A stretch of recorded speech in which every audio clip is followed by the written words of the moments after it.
नमस्कार दोस्तों, आपका स्वागत है आपके YouTube चैनल ज्ञान में। जैसे कि मैं आपको सीटेट के लिए तैयारी करा रही हूँ, तो आज हम साइंस का टॉपिक देखेंगे। जो हमारा साइंस का टॉपिक चल रहा था जिसका नाम है प्रकाश, दर्पण एवं परावर्तन। आज मैं आपको इसका दूसरा पार्ट करा रही हूँ। पहला पार्ट मैंने आपको पहली वीडियो में करा दिया था। तो देखते हैं इसमें आगे NCERT में और क्या बताया गया है, उसके बारे में मैं आज आपको बताऊंगी। अगर ये वीडियो आपको अच्छी लगे तो इसे लाइक कीजिए और शेयर कीजिए, और प्लीज़ हमसे जुड़े रहने के लिए इस चैनल को सब्सक्राइब कीजिए। तो देखते हैं प्रकाश, दर्पण एवं परावर्तन में आगे और क्या था हमारा NCERT में। आज हम उसको पढ़ते हैं। तो इसमें आगे हमारा क्या है, गोलीय दर्पण। तो देखते हैं गोलीय दर्पण क्या होता है। हमारा जो हमारे घरों में क्या होती है, स्टील की क्या होती है, चम्मच होती है। स्टील के बाहरी पृष्ठ को चेहरे के पास लाए तो इसी तरह भीतरी पृष्ठ को भी देखिए। चम्मच का भीतरी पृष्ठ यानी कि जो भीतर का पृष्ठ है वो अवतल दर्पण की तरह कार्य करता है, और जो बाहरी पृष्ठ होता है हमारा वो किसकी तरह कार्य करता है, उत्तल दर्पण की तरह कार्य करता है। तो ये हमारा अवतल दर्पण है और ये हमारा उत्तल दर्पण है। तो इसमें देखते हैं हम, जैसे कि हम क्या है, हम चम्मच को पास लाते हैं हमारे, तो हमारी जो अवतल दर्पण है उसमें हमारी इमेज उल्टी बनती है, और जो हमारा उत्तल दर्पण है उसमें हमारी इमेज क्या बनती है, सीधी बनती है। तो आगे देखते हैं और दर्पण के बारे में। तो इसमें आगे बताया गया है हमारा जो साइकिल की घंटी का पृष्ठ होता है ना, वो भी किसकी तरह कार्य करता है, हमारा उत्तल दर्पण की भांति कार्य करता है हमारा। अब है हमारा अवतल दर्पण। अवतल दर्पण में क्या होता है, जैसे कि ये हमारा मिरर है, इसमें यहाँ पे कोई वस्तु है। अगर हम इस वस्तु को थोड़ा सा यानी कि नज़दीक लाए, इसके नज़दीक में है, तो हमारा प्रतिबिंब कैसा बनेगा, तो हमारा प्रतिबिंब बनेगा बड़ा बनेगा और उल्टा बनेगा।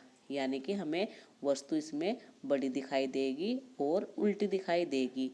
अगर हम क्या करें, अगर हम इसके मिरर के पास थोड़ा सा और इसके क्लोज आए, यानी इसके थोड़ा समीप आए, तो हमारी इमेज कैसी बनेगी, सीधी बनेगी, और कैसी बनेगी, आभासी बनेगी इसके थोड़ा सा नज़दीक आने पर। अगर हम ये हमारा मिरर है, अगर हमारी वस्तु क्या है, इससे बहुत दूर हो, यानी कि बहुत दूर हो, तो यानी जब कैसी बनेगी हमारी इमेज, उल्टी बनेगी और वास्तविक बनेगी। इसमें ये बताया गया है यहाँ पे। तो हमारी इमेज कैसी बनेगी, उल्टी और वास्तविक बनेगी। इसमें यही बताया गया है कि हम कह सकते हैं कि अवतल दर्पण द्वारा हम वास्तविक एवं आभासी दोनों प्रतिबिंब प्राप्त कर सकते हैं। प्रतिबिंब छोटा भी हो सकता है और बड़ा, यानी कि जो हमारा उत्तल दर्पण है उसमें हम वास्तविक भी इमेज प्राप्त करते हैं और क्या, आभासी भी करते हैं। और उसमें जो प्रतिबिंब होता है उसमें छोटा भी बनता है और बड़ा भी बनता है। अब है हमारा उत्तल दर्पण। उत्तल दर्पण में हमारे प्रतिबिंब कैसा बनता है, उत्तल दर्पण में हमारा प्रतिबिंब सीधा बनता है और कैसा बनता है, आभासी बनता है। जो हमारे ट्रक वगैरह होते हैं, जो हमारे वाहन होते हैं, उसमें जो हमारे मिरर लगे होते हैं, तो यानी कि वे किस लिए लगे होते हैं, जो हमारे पीछे से वाहन आते हैं वो हमें कैसे दिखाई देते हैं, सीधे दिखाई देते हैं और आभासी होता है उसका। इसलिए हम वाहनों में उत्तल दर्पण का उपयोग करते हैं, यानी कि उसके मिरर लगाते हैं।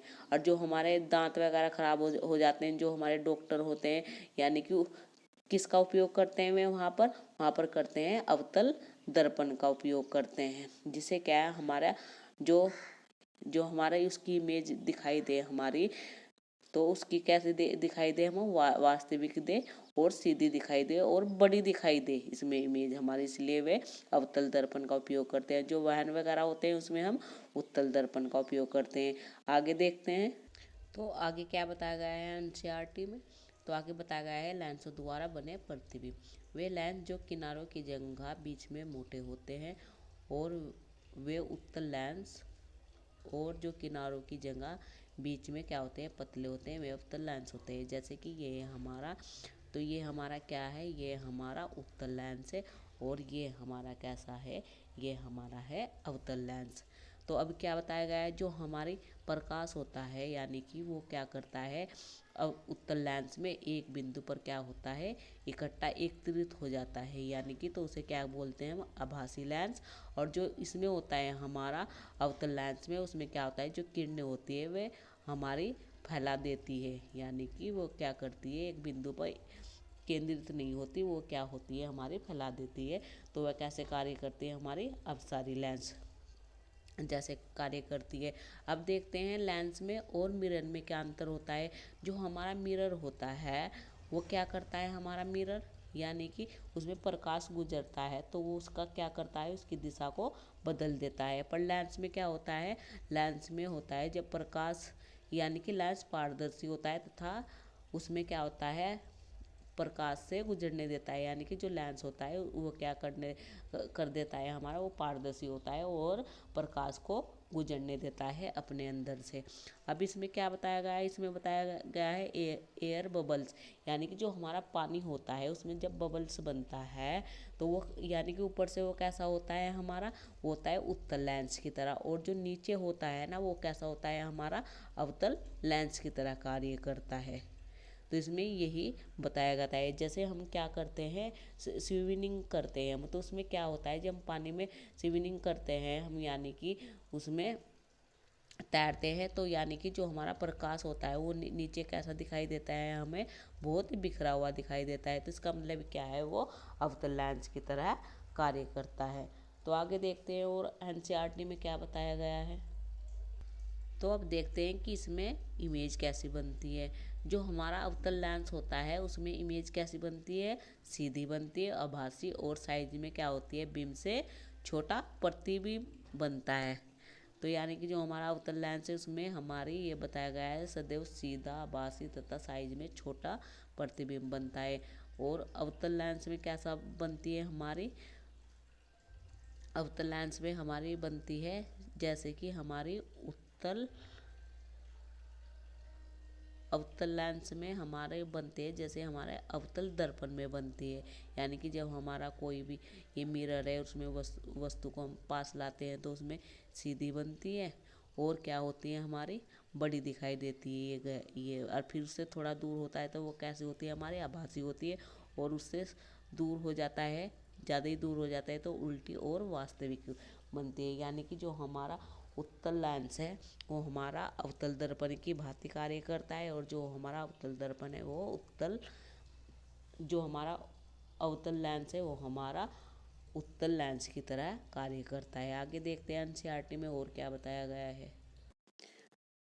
अब देखते हैं लेंसों का उपयोग।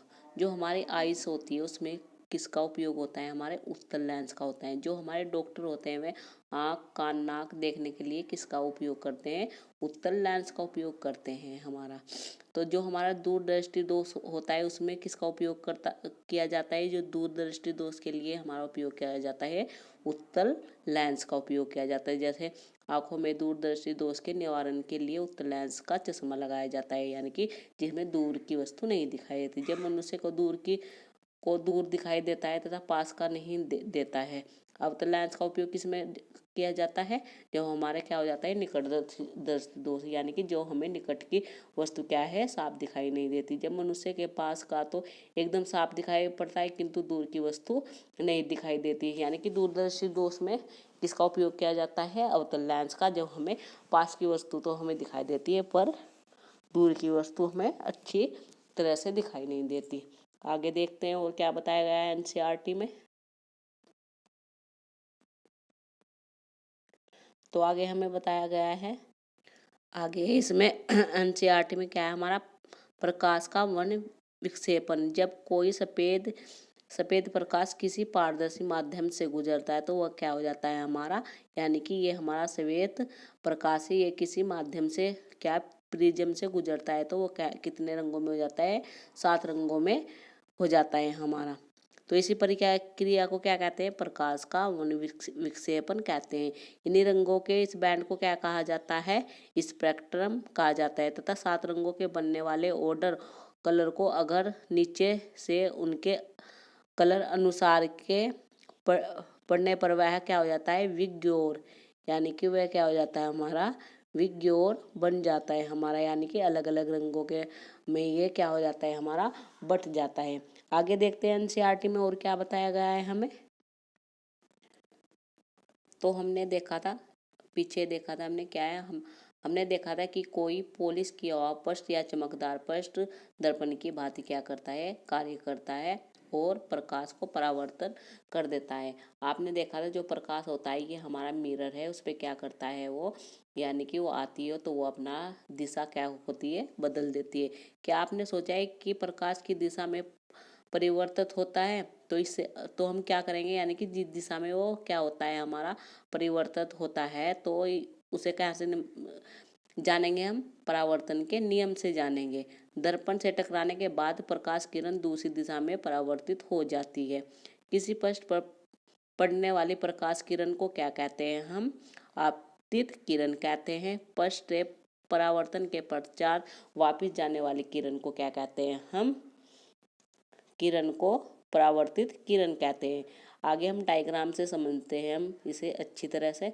जैसे कि हमारा क्या है, जैसे ये है हमारा, इसमें क्या है हमारा, जो ये किरण आ रही है हमारी, इसे क्या बोलेंगे हम, आपतित किरण बोलेंगे। दर्पण पर क्या हो रही है हमारे, टकरा रही है, फिर ये ऐसे चली जा रही है, तो इसे परावर्तन किरण बोलेंगे, इसे आपतित किरण बोलेंगे। और जिस बिंदु पर आपतित किरण दर्पण से टकराती है उस बिंदु से सीधी रेखा पर पृष्ठ पर एक अभिलंब खींचते हैं, यानी कि जिस पर आपतित किरण टकराई फिर इस पर क्या खींचते हैं, हम एक अभिलंब खींचते हैं। आपतित किरण और अभिलंब के बीच कोण को आपतित कोण कहते हैं, यानी कि जो इसमें जो कोण बनेगा हमारा ये, इसे क्या बोलते हैं हम, आपतित कोण बोलते हैं। परावर्तन किरण और अभिलंब के बीच के कोण को परावर्तन कोण बोलते हैं, यानी कि जो ये वाला कोण है इसे क्या बोलते हैं हम, परावर्तित कोण बोलते हैं। आगे देखते हैं,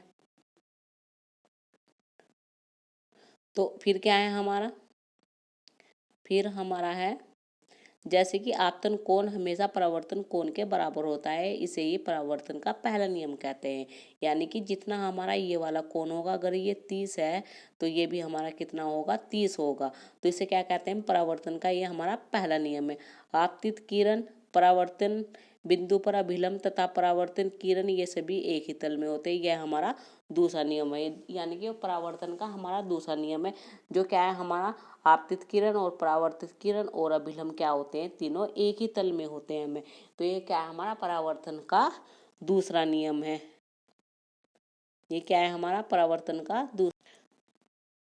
तो आगे क्या बताया गया है एनसीईआरटी में, उसे हम देखते हैं। अब क्या है, नियमित परिवर्तन तथा विसरित परिवर्तन। नियमित परिवर्तन में क्या होता है हमारा, यह एक चिकनी सतह पर होता है, यानी कि ये हमारी जो सतह है वो कैसी है, हमारी चिकनी है। सभी परिवर्तन किरण समांतर होती है, यानी कि इसमें क्या होता है, जो ये हमारी किरण ये आई फिर इधर चली गई, फिर दूसरी आई ये इधर हुई, यानी कि ये कैसी होती है, हमारी समांतर होती है। परिवर्तन किरण एक ही दिशा में होती है, जो हमारी परिवर्तन किरण होती है वह क्या होती है, हमारी एक ही दिशा में होती है। अब देखते हैं विसरित परावर्तन में क्या होता है। यह एक हमारे खुरदुरी सतह पर होता है, यानी कि हमारी सतह क्या है, हमारी ये खुरदुरी है इस तरह की। इसमें क्या होता है, परावर्तन किरण समांतर नहीं होती, यानी कि इसमें जो परावर्तन किरण होती है वे समांतर नहीं होती। जैसे ये हमें दिख रहा है ना, ये वाली ये क्या है, समांतर नहीं होती।